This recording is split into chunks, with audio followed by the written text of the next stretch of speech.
And we're going live now. I'm just waiting notification. This is Okay. live on Instagram or something like that. On Facebook, and then we're about to put it on YouTube right now. Okay. Oh, Boom. okay. Here we go.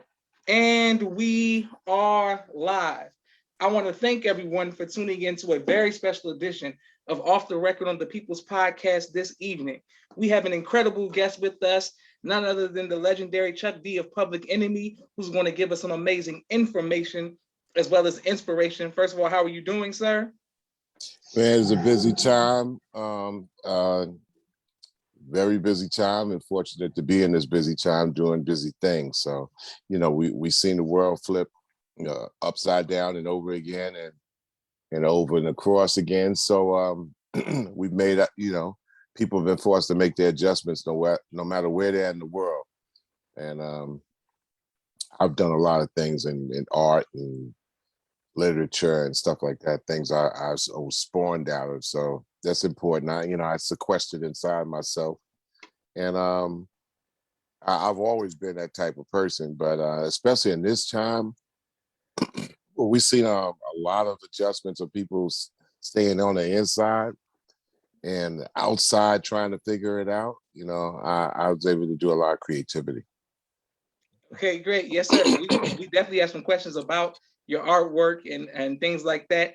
My first question is, there's a lot of people who show your generation love and the pioneers of hip hop from the younger generation. How can we continue to keep keeping you all the unity between the different generations every time there's a new generation of rap? How can we keep everybody united?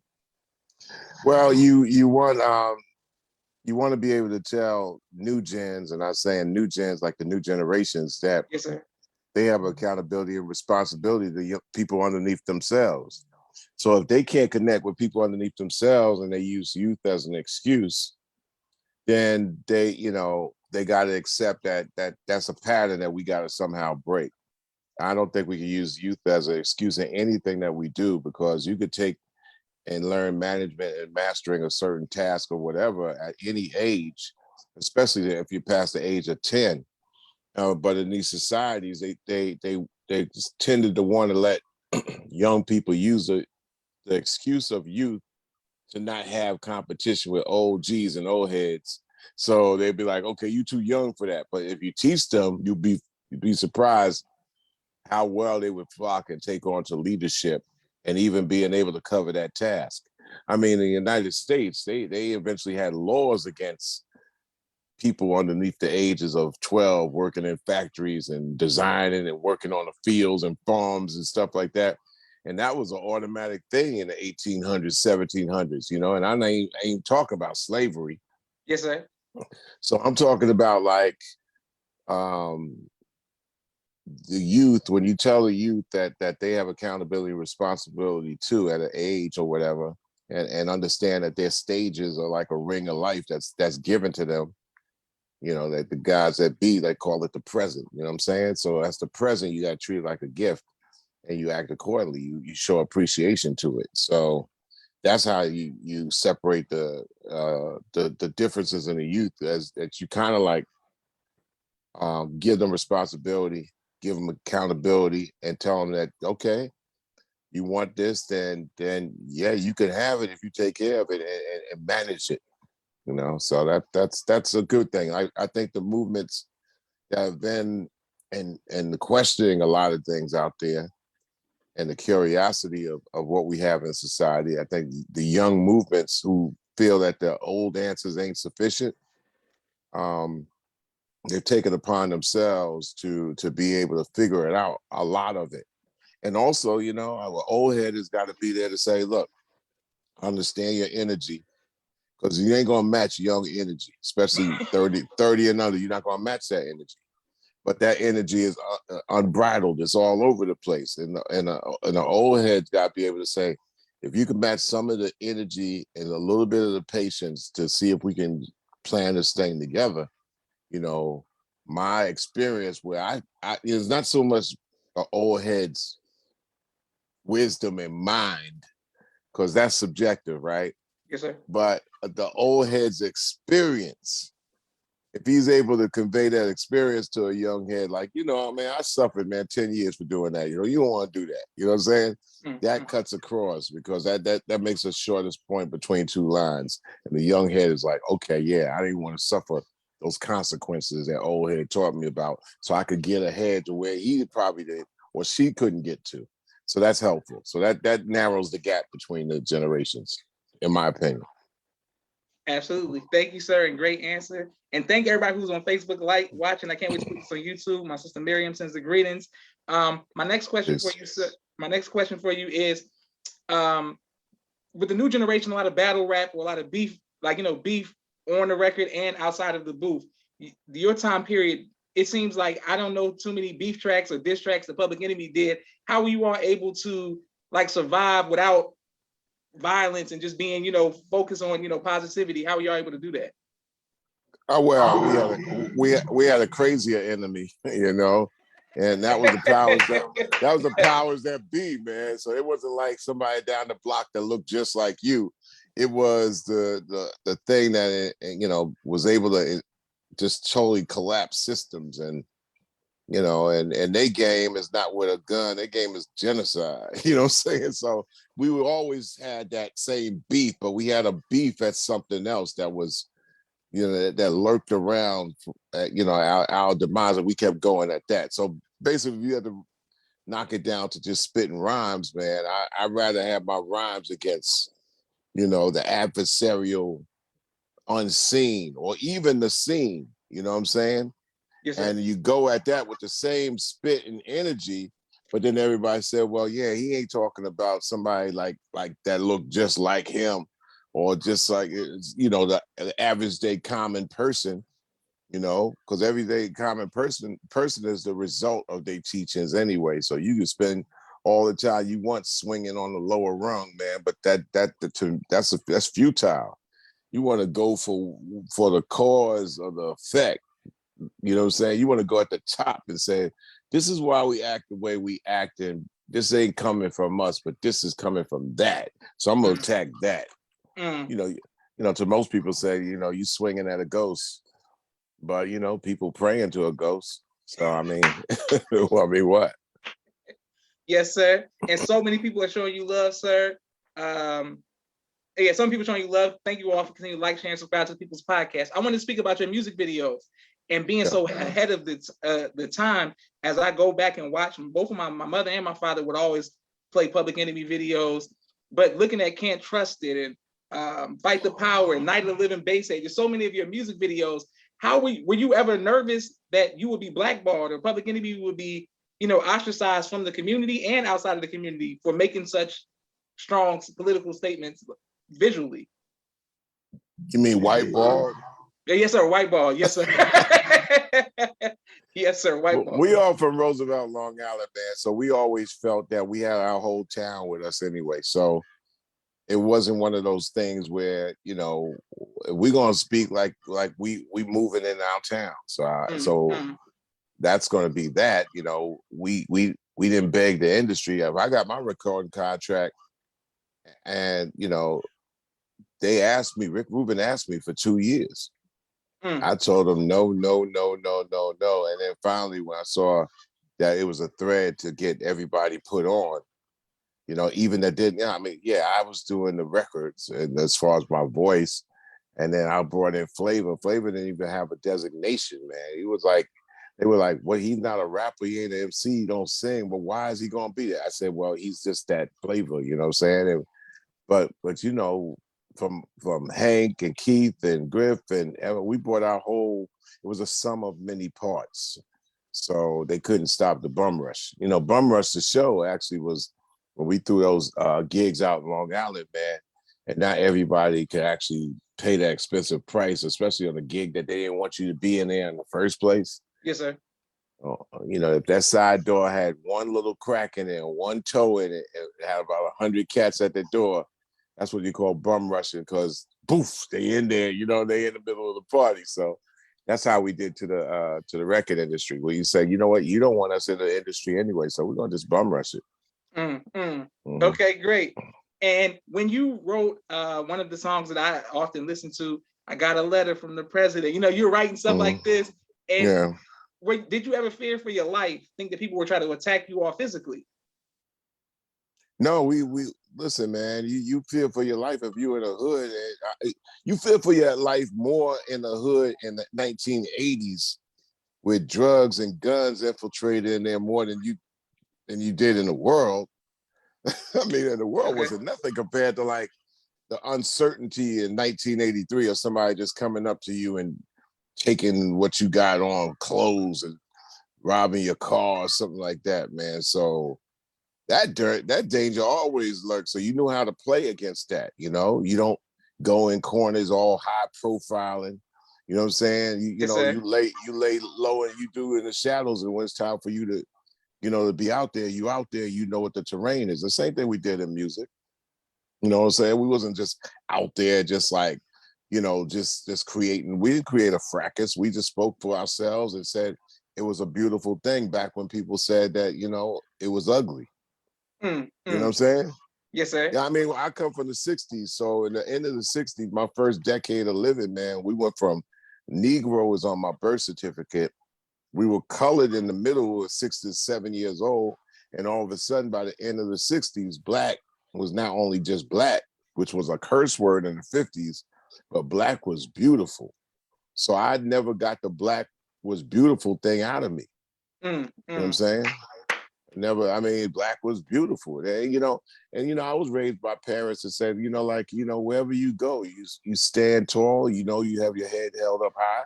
You ain't dissing nobody. You ain't saying you better than nobody, but you damn sure ain't saying you worse. Mm. Yes, sir. Yes, You sir. know, Okay. and I think when it came down to Public Enemy's job and was to be able to break down a lot of those complexities very in simple phrases and simple symbolic figures, maybe just pointing. Like I said, we're not Minister Farrakhan, we're not the Nation of Islam. We pointed to the Nation of Islam and the works of Minister Farrakhan, Honorable Elijah Muhammad. We pointed to that. And we pointed to a nation of millions that we consider on our stamps. You know what I'm saying? So we pointed at that. One of the worst things that I think has come along in the industries of fame and celebrity is that people started to accept the hype of the crowd or the news calling them whatever, and then they start wearing it like they Mm, actually that designation. Where art is, you know, art is short for artificial. It's not mm, really a reality. It's a reflection of a reality. It's a reflection of a mindset. It's a reflection of creativity within, you know. But art is short for artificial. It's a facsimile. It's not the reality.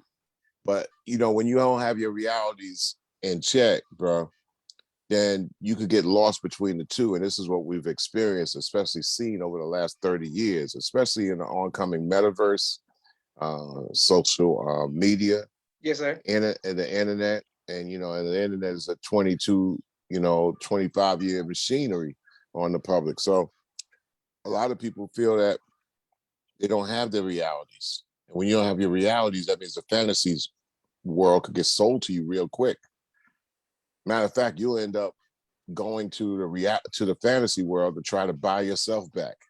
Mm, yes, sir. Yes, sir. So there's a lot of swirling complexities and you know, I mean, all the PE book readers online and stuff like that. We had to be able to take all these philosophies and gel them in the clear, concise lines on top of music, and say, okay, you know, this is something that will stay in your brain, but it's not meant to sit in your brain, not do something. Knowledge is power, but it ain't. Mm, You know mm. what I'm saying? Now, what good is knowledge, you know, being powerful if you never used it? What good is knowledge being powerful if you ain't share it? Yes, sir. Yes, sir. So knowledge is power, but it ain't. Okay, great. Yes, sir. And thank you so much. So many people showing you love on Facebook. And Mhm. of course, shout out to Brother James who just came on Yeah, representing yeah. the S1W, holding it down for so long. I wanted to say to you, Chuck D, sir, that we met at Professor Griff's Waiting. wedding, and we were Right, drilling, and it was such an honor to meet you right. with the drill and things like that, and seeing you all to come together. over all these years, what advice would you give to other groups about trying to, stay together, through decades?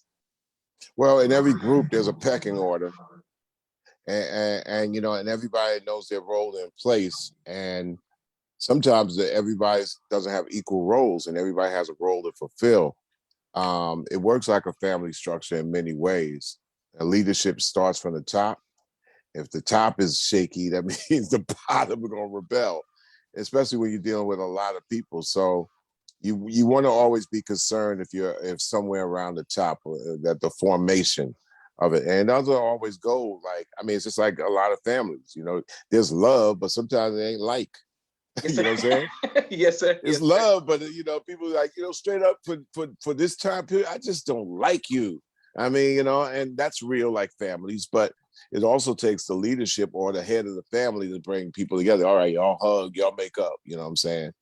Um, like or family, people tell you blood is thicker than water. So they tell you that blood is always gonna make up after a beef. But the whole key is why we call each other brothers and sisters, and we should be like family, is because, I mean, it's truly we are connected. And if we don't know that we're blood connected, trust that our blood within our family lines has been shed the same way, probably rolled in the same river, you know what I'm saying? Spilt on the same boats, so if we have to look at it, splashed on the same plantation. So um brother and sister is a good place to start. I always make it, you talked earlier about generation gaps. I make it my business, man, wherever I go and I see a young person, especially a young Black person in some kind of realm or whatever they're doing, I call them ma'am and sir. And Mm. over the last 10 years, of course, you get clapped back because they're like, oh man, you calling me old. I'm saying, I'm not calling you old, it's respect. You've been called worse. You know what I'm Yes, saying? sir. So do you, as an older head, you have to look at the terrain and not spend your time pontificating on things that you already know. You know what I'm saying? Yes, sir. You explain it, boom, boom, boom, keep it moving. Because with a wisdom or experience that 61-year-old have like me, there's almost impossibilities that you can get what you know over to somebody 21. So you got to give them, so you got to give them like not breadcrumbs, but you got to give them things that they could digest and then build in steps, because it's gonna be their life anyway. You can't live in their body, they can't live in yours. Your consequences gonna be different from theirs. So you got to figure out that time period of connection. You connect, old heads connect, detach, and wait till they're asked to give some more advice. That's what I think. You know. Okay, beautiful. Yes, sir. Well, we just have 4 more questions for you, sir. So many people are showing you love on Facebook, and I can't wait Yeah, to put tell this them, on YouTube. tell everybody I said peace. I'm not on Facebook. My my brother helps run the Facebook page, and I'm not on Instagram. And my daughter runs my company, and that does that. But I am on Twitter all the time. I'm a firm believer that over 50 years old, you should do one sock med, one social media. Let the team handle that, because you don't have all the time to be. Well, you know what? My mom, 82.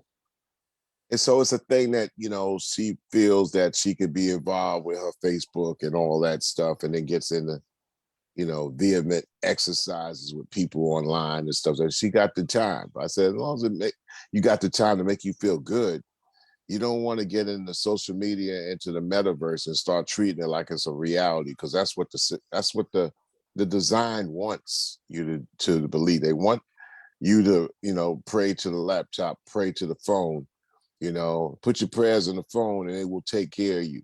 Yes, sir. You know Yes, what I'm sir. saying? Everybody got a tracking device onto them. Once upon a time, we come, and Brother James will tell you, man, we come from a time where we tell a person to get on computer online, they tell you, man, or that generation was like, man, I'm not doing that. I ain't getting on there because I don't know if Big Brother's looking at me, or the feds, or Yes, whatever. sir. Yes, sir. Yes, sir. Them same cats 20 years later is volunteering everything online. So these systems are actually, they're danced around and concocted by super scientists from its, and if they're creating it, you got to understand when scientists are putting something together, you'd be foolish to be subservient to that without some scientific counter thought. That's why it doesn't behoove you not to at least be in the realm of education. Not saying you got to read all the books, not saying you got to listen to everybody. You know, your whole ability to think and reason is what gives you the advantage over animals. That's right. You know what I'm saying? So you could think and reason, weigh and judge. You know, look, remember this. You know, you are owner to what you think, a slave to what you say.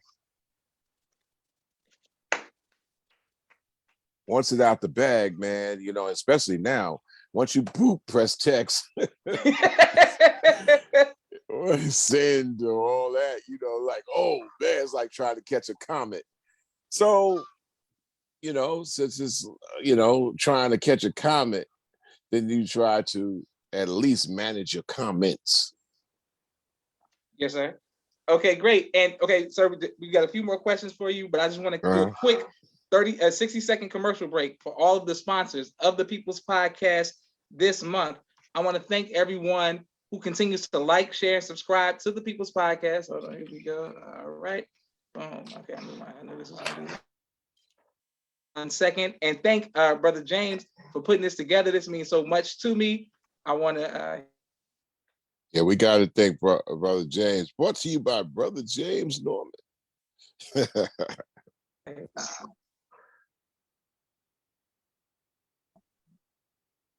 Brother, now here we go. Hold on 1 second. All right, here we go. You got me? Yes, sir.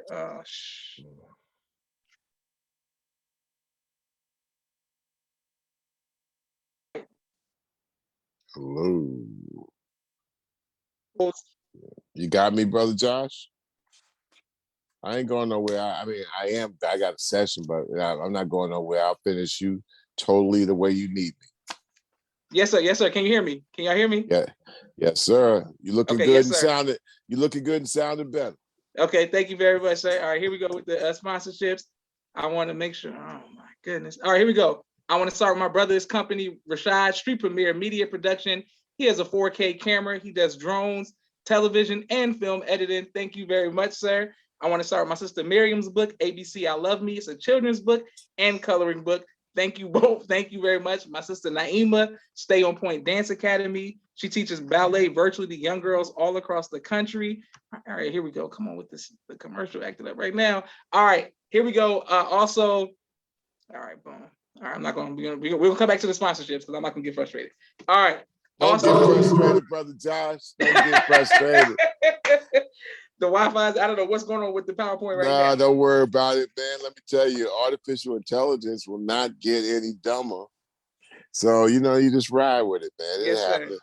Okay, well, I wanted to ask you specifically about, so many people who come on the podcast from all over the country and over the world who I've interviewed. I always ask them, where did they hear the teachings of the Most Honorable Elijah Muhammad? And many of them, almost close to 70 to 80% of them say from Public Enemy, your music. How does it feel when you know that you've helped enlighten so many people to the teachings of the Most Honorable Elijah Muhammad? Well, Public Enemy, we're service people. You know, we're a service to our people. We're a service to the music industry as Public Enemy. I always thought I was being a service person to hip hop. I've done hip hop shows, radio shows. I'm a service to the genre and to the art form. And within that art form, okay, like, boom. I mean, what's the best thing if you're on a wide scale, what's the best thing to deliver to people? Something that actually is good for them and makes them feel great about themselves. It was a no-brainer with the Nation of Islam. We had no ulterior motive. It wasn't like we're gonna do it so we could be popular. You know what I'm saying? Yes, sir. That wasn't the deal, man. It was like, this is what we believe in. It makes us feel as one. You know what I'm saying? Yes, sir. So, you know, pride is a thing that actually goes past feeling good. You find a whole bunch of artificial stimulants to make you feel good. Yes, sir. Yes, sir. But pride sticks with you.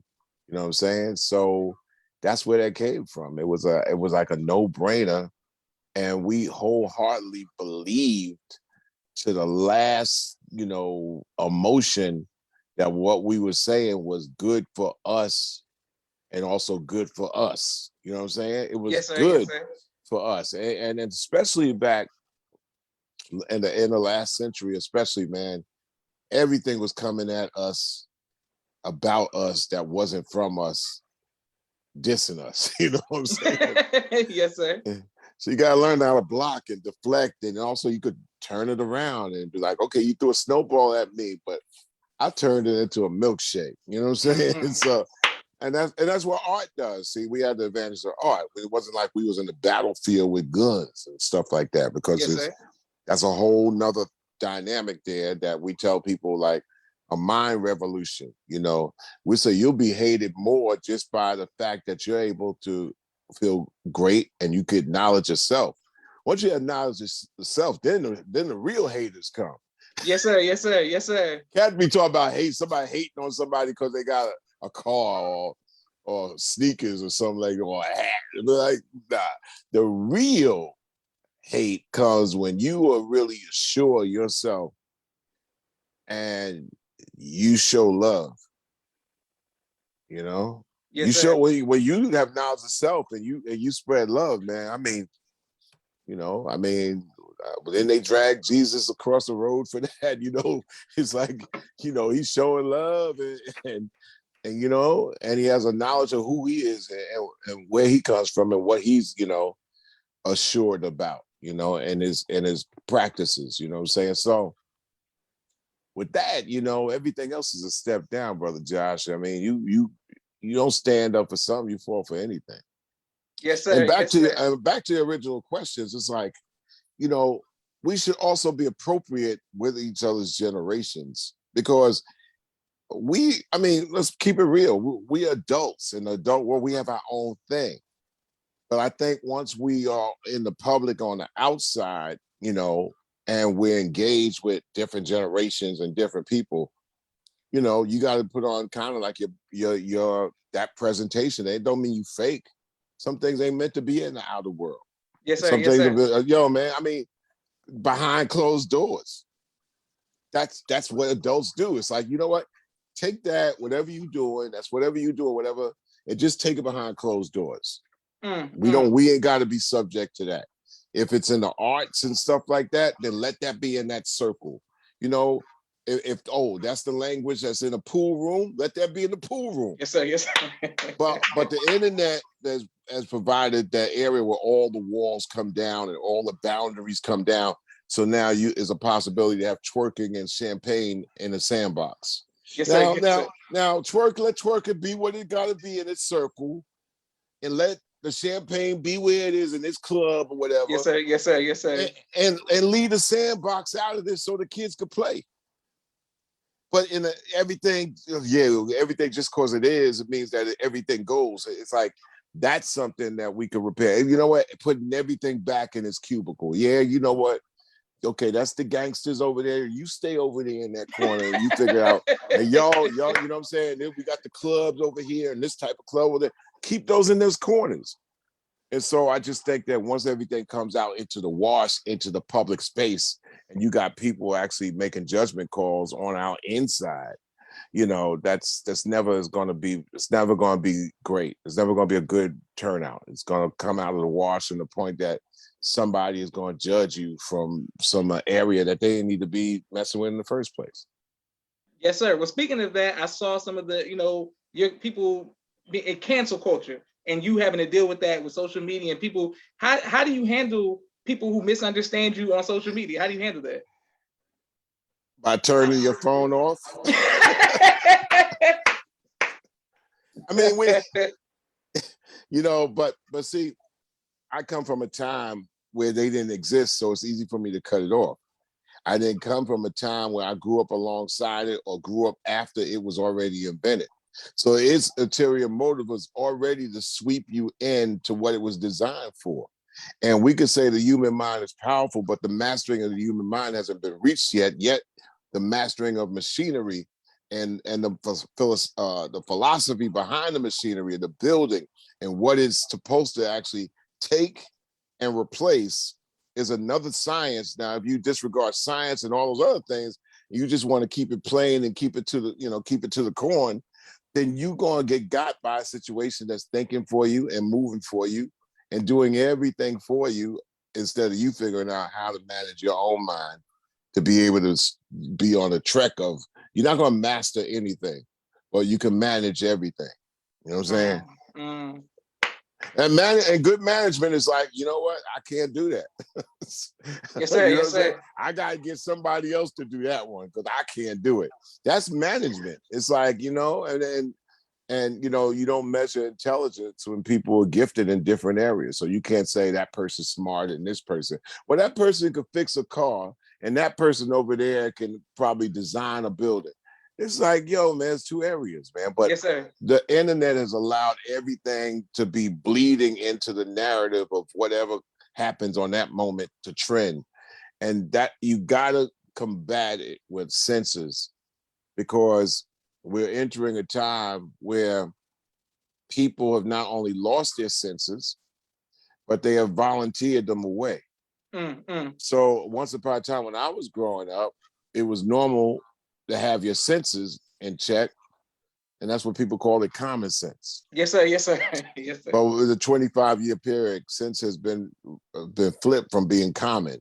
And now it's common nonsense. But Mm. people, and that ain't even throwing shade at something. It's like, it's common nonsense because it's an activity that doesn't require much sense. It just is what it is. Yes, sir. Yes, sir. So it doesn't mean like, oh, I hate it, so it's nonsense. No, it's not really going wherever it's going with a use of your senses anyway. So it's just heading in. That's what they call nonsense. It doesn't require much to like ride with it. Okay. Yes, sir. Sense is something that's like, well, how do I figure with this thing coming at me? How do I duck it? How do I engage with it? How do I process it? How do I get the most out of it? A lot of times people talk about MCs and rappers, and then they get all twisted when I ask them questions about them. Like I ain't supposed to ask questions about what they like. I was like, if you said you like it, then give me 5 reasons. Oh man, I can't give you the 5 reasons. I just like it.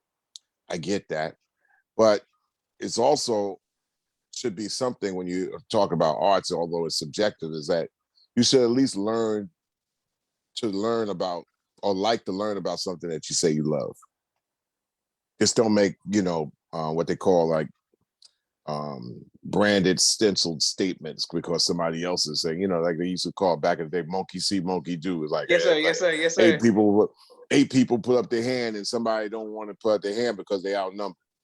I mean, if you had to look at the government in the United States, that's so primitive because when they vote, it's like eeny, meeny, miny, mo. It's like this or that, you could get with this, you could get with that, like, I mean, really? You go to different countries and they got like 9 or 8 people in 8 different parties. Back in the United States, they got what, 2 parties, a jackass and an elephant, and you supposed to say this or that. I tried to be involved with the Green Party for years, and then they made a mathematical thing out of it. Like if you went with the Green Party, then that took your vote away from the whatever the Democratic Party, who say they got all the blacks, right? Yes, sir. And then that make the Republicans come in with the whole, whatever they want to make the place better, and let's make America great again. So you're like, wow, I got a conundrum of this or that, which means we have to understand that although we're diverse as a people, this whole either automatically jump on this party thing, we have to have something that we at least say, you know what, this can answer some of our questions. We know it's going to be a fight inside the house. You can't make the fight at the polls too. Yes, sir. Yes, sir. I I agree. mean, so yeah, I thought, when Bernie Sanders and I think Ralph Nader, and most importantly, most relevant wise, Cynthia McKinney and Rosa Clemente ran for president and vice president in 2008 ticket on the Green Party. Yes, sir. But I had to go with President Obama on the voting process because mathematically they wanted to drift people away from this black man who was running for president. So we all knew what that was. We all like, okay, yeah, we're gonna go for this because we're going. Maybe this is an option that take us to a different place. And I think for the most part, the world was better for it. But once you start getting into the realm of governments, it's a whole different matter there. And governments are real. Um, through the Nation of Islam, I had the proud factor to visit not only governments but government leaders and government presidents. The first Mm. black president I met, and Brother James could co-sign, was Lieutenant General Jerry Rawlings of Ghana, and I was just stunned, man. I'm like, yo, I'm meeting the black president, yo. This is 1993, and Mm. we had a Mm. meeting with the president, and after the meeting was adjourned, we took a picture, and then the president got up, and James could co-sign this. James could co-sign this. The president got up, put his helmet on, climbed in a fighter jet, and zoomed off in the African sky. This is 1993, bro. Now, I'm seeing this, right?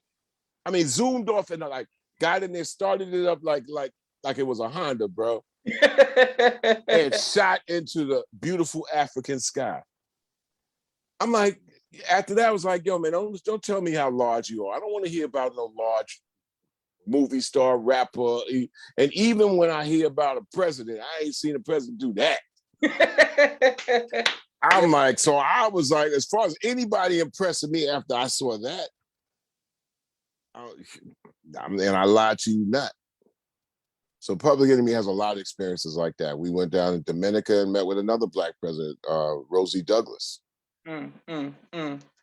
You know, black president. So we had met black presidents in many of our travels around the world, and the quote unquote, and I said quote unquote, second world, which is really that's why we have security in the first world, Yes, sir. because we said we black people are first world people, although second and third world would be in the register of the United Nations, or how they consider, well, not the United Nations, but it's a second world country. The islands are third world existence.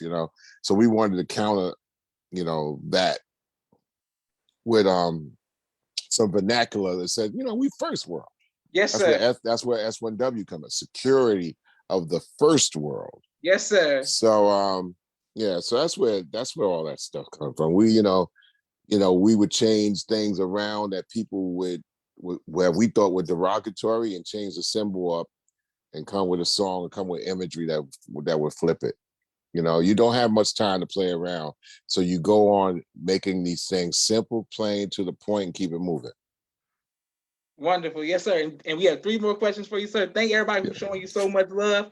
And these are the last questions. But okay, I'm trying one more time, sir, because these are my sponsors, and I got to show them love. You got to get your sponsors in. Yes, get the sir. sponsors Okay. in, Brother Josh. Yes, sir. Yes, sir. Okay. If you would like to be a sponsor or donor, please cash out to the People's Podcast. Thank you very much. Here you are, Street Premiere. My brother Rashad, Street Premiere Media Production. He has a 4K camera and a drone. He does television and film editing. Please reach out to him if you need any of that. My sister Miriam, ABC I Love Me children's book. Please get both of those on Amazon. My sister Naima, Stay on Point Dance Academy, LLC. She teaches ballet virtually to young girls all across the country and right here in the studio in Atlanta, Georgia. Rod Communications, if you're working on a book and you need copy editing, project management, media relations, please reach out to Rod Communications. Student Minister Robert L. Muhammad, conflict mediation, squashing the beef throughout the Southwest region. Thank you very much, sir. His wife, Sister Fudia Muhammad, Children of the Most High, giving birth to a God in the science of child rearing. Thank you very much, ma'am. Fashion Guys out of St. Louis, Missouri. Please reach out to him. He's going to keep you fresh with the newest clothes, 314-329-6009. Sister Sherry Muhammad, Asiatic Minds, a virtual school that teaches young king and queens all across the country. AsiaticMinds.com. Brother Kenneth, bow tie maker extraordinaire. He'll ship bow ties to you anywhere in the country. We're coming right back to Chuck D and the members of Public Enemy. Also, The Maven of Real Estate, Karima Muhammad, 470-779-3759. Please reach out to her for your real estate needs. Dr. Henry M. Carter, King Henry's Turkey Legs, right here in Atlanta, Georgia.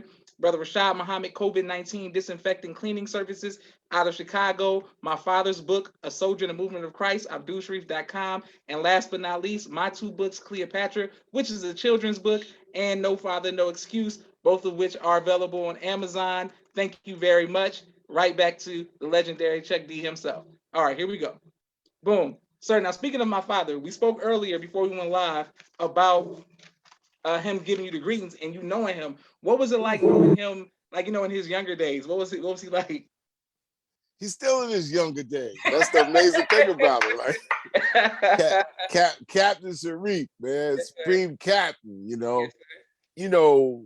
When we went down, when your dad, commanded all the DC area, we call it the DMV, yes, DC, sir. Maryland, Virginia area.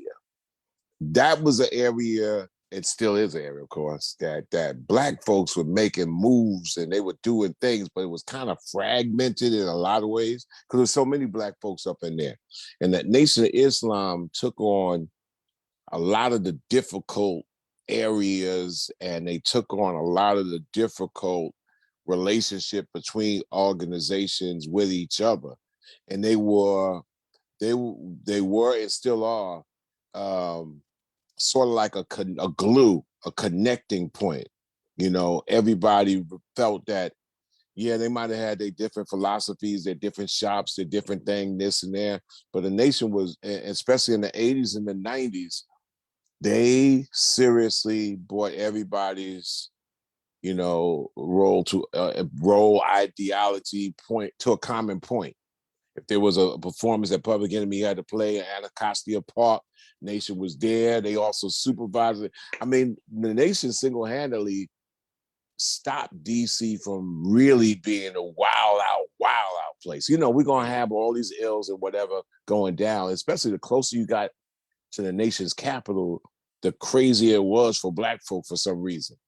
The more it's like just like Baltimore and DC, they were just like, it would just like be like symbolic. Like they were like, okay, we're gonna show them the closer they get to the brain that y'all can't get to the brain. You know what I'm saying? Meaning like the closer y'all get to the brain of the United States of America, y'all can't get to the brain. Yes, sir. Yes, But sir. what the Nation of Islam did, your father, people like Dr. Aleem, Yes, you sir. Yes, know, sir. Brother Akbar Yes, Muhammad, sir. Yes, sir. Yes, sir. they that was pretty much, they laid the territory for the Million Man March in 1995. It would have been impossible if they didn't like sort of like smooth out the area that this could be done. And the crazy thing is, bro, Josh, we look back at that time, and, we've had people march in Washington. We've had a few Million Man March and stuff like that and things like that, all the way up to this insurrection, right? Yes, sir.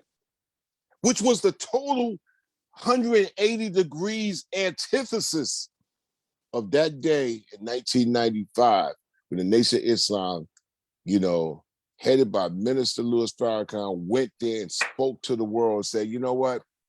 We love each other. You ain't got to give us love, but, we're going to make you understand that you're going to have to respect us because here we are. Yes, sir. Yes, you sir. know? Well, your dad was part of the situation that went into a situation that was scattered and kind of cemented it to make that possible. I would never ever looked at that time and that day and what led up to that day, and more importantly, the aftermath of that day, all the way up to now. It didn't have a fall off period. It Yes, didn't sir. have all of a sudden the glow stopped. What probably happened is that day was so amazing that the powers and the games that be could make the next two generations seem lesser impressed by keeping that information that day was possible away from them. Yes, I sir. mean, immediately after the nation, after the Million Man, not one incident. A dude didn't even take a leak on a tree, bro. Everybody, it was amazing. Amazing. That it was like, yo, man, it's like, yo, this day is like amazing, amazing. There ain't really no words for real. Yes, sir. Yes, sir. So immediately, like, cats are throwing shade in it, like, oh yeah, well, like a year later. So what did it do, man? What did the Million Man March do? They came with all these promises and all. And I said that, that's not even the point. The point is that it happened and you had to go in there and plug it into your energy and let your energy plug it into movement. You know what I'm saying? What you doing in your life? Can you turn your head? Don't look for change out there if you can't even change your mind. Like cats looking for change, and you can't even change your mind. So at least the Million Man March gave the ability to be able to take our mind and be able to flip our mind and our skulls and our souls, and yeah, and also know that the critics and the shade and all that's happening afterwards, because it did not happen on that day, bro. And they were looking for something to happen, man. Well, your father and brothers and sisters in the Nation of Islam helped make that day possible, especially in that area. They laid the groundwork to make it happen. Oh, praises, beautiful, sir. Okay, last Yep. two questions. The Rock and Roll Hall of Fame. Yes. It was so special for me and my family and others seeing you all on stage, getting honored. How important was that to you all? How important was that? It's important to make a statement for the genre. It was important to get up there and speak our mind on people that made it possible for us. I thank the minister in the Nation of Islam, and also I thank Anthrax for teaching us how to rock hard and all that world, the rock world and all that. Yes, sir. So Yes, sir. Yes, sir. we were up there saying, like, yeah, we wasn't Public Enemy. We ain't never made anything pretty, and we wasn't the chosen ones and all that. But like I said, it's not about the individual accomplishments, about how you provide that service, man. You provide that service. It's like, like when you hear cats talk about, ball players in the NBA, and they say, well, that person's an all-star, but that person is an all-star too, but he makes his team better. Yes, sir. Yes, sir. Yeah, yeah. So today you got to talk to people in like ESPN talk or something like that. And you gotta either turn your Stephen A. Smith side up or down or whatever. Yes, sir. Yes, sir. Yes, sir. Yes, sir. But yeah, you got to be able to. How do you make your surroundings better? How do you make your family better? How do you make your community better? How do you make people? How do you even make your adversary better? Who's hating on you, and you make them like you flip them like, yo, man, damn, you made me respect you. I ain't like you, and then finally, I find to respect you, man, and then respect turns into like. I mean, we start off on a bad foot, but we working towards, because here's another thing: you're not promised to be here. That's right. Not promised to be here on it. Man plans, God laughs. But plan anyway. Yes, sir. Yes, sir. Yes, sir. Yes, sir. So you got to be humble, man, and your best humility is like you give the utmost respect to God, and if God had a demand, everybody says number one, it's like. Be outside of yourself giving. You know what I'm saying? Yes, sir. Okay, I great. Last mean, question for you, sir. And thank everybody for continuing to watch, like, share, subscribe. And thank you again, Brother James, the S1W. Thank you, Chuck D, for your service, no, thank you. the sacrifice of your family, the entire Public Enemy. I was in the suburbs of Chicago, Naperville, Illinois, to be exact. And this is 95% white school. And we were in art class. And they was like Public Enemy doing Public Enemy logos. They were designing Public Enemy logos, Public Enemy T-shirts. I was like, man, Public Enemy is way bigger than what some people may think. Do you ever want a movie or any series done on you all as group? Well, I don't want any of these things, but these things are happening anyway because it's not my decision. We have other people in the group. We have Flavor. We have people. I mean, this is the demand. Me, I never like to be photographed. I never like to be on the camera. I don't really want a person to, know the ins and outs of my personal life. It's like, I don't put, I come from a time, man, we don't put our personal life out there. It's like, yo, man, if you know me, you know me. If you don't know me, I ain't for sale, man. It was like, Yes, what? sir. You know, Yes, you sir. go off where you go and I go. But that's where I come from. I come from another century, and that's how we did things. Now everybody feel that they got to throw their idea, their emotion, and everything.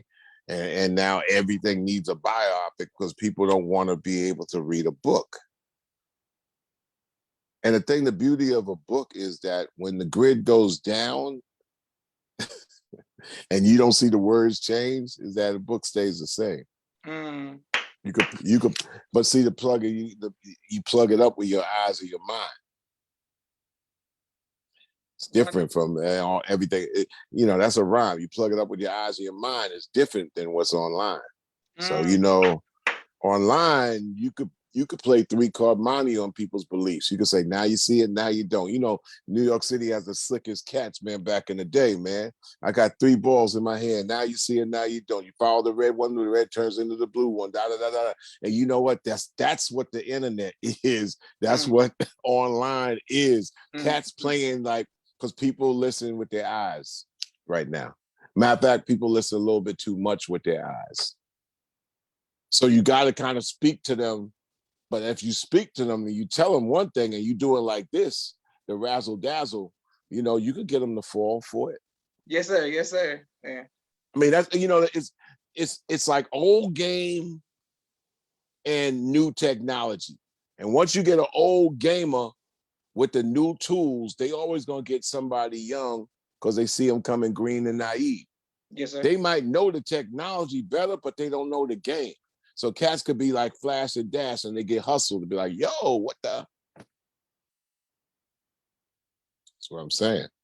There were big questions like how do you connect younger generations? You don't look down on them, but you could say things like, well, I've been your age, you ain't been mine. But then but keep it moving after that. Because once you said that and that sink in, you ain't got to keep like, yeah, so I came from this time. And if they ask you a question, if they ask you the question, then you could give the answer. But also in this time, don't be spending a long time explaining that answer when they ask you that question. Boom, boom, boom, bam. Which means that you got to learn different verbal skills. Not everybody's slick talker, but a rapper should at least be. And if I had to say anything, it's like, well, when you mumbling, you keeping it to yourself. Doesn't, and it could be code, but that's the difference in somebody who's spitting and somebody's mumbling. Not to say one is better than the other, but mumbling, you keep it to yourself. Somebody spitting to be heard. Powerful. Yes, sir. Well, on that note, I just want to thank everybody in the comments, everybody who's showing love. Thank you again, sir. Thank you, Brother James. This is Joshua Leonard Muhammad signing off for the People's Podcast. Assalamu alaikum, sir. Alaikum salam. Thanks, Josh. Thanks, Chuck. Thanks, James. Have a good